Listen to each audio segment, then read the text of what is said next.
Hi everyone, in today's video I'm gonna show to you how to fix Venmo payment declined.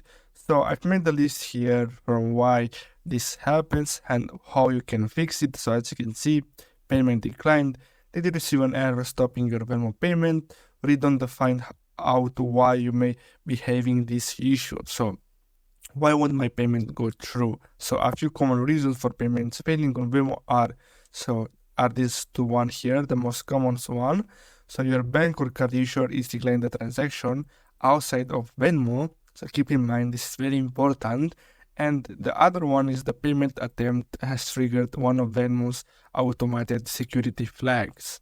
So here, as you can see, if you're making a payment funded by a bank account, credit card, or debit card, reach out to your bank or card issuer directly. The fastest way to reach them is by calling the number on the back of your card. So this is very important too. And if your bank or card issuer is declining the transaction, Venmo cannot see specifics about the decline or override it. So as you can see, they cannot do anything about it. So you'll have to simply reach out to your bank or card issuer directly. So I hope you found this video helpful. Thanks for watching.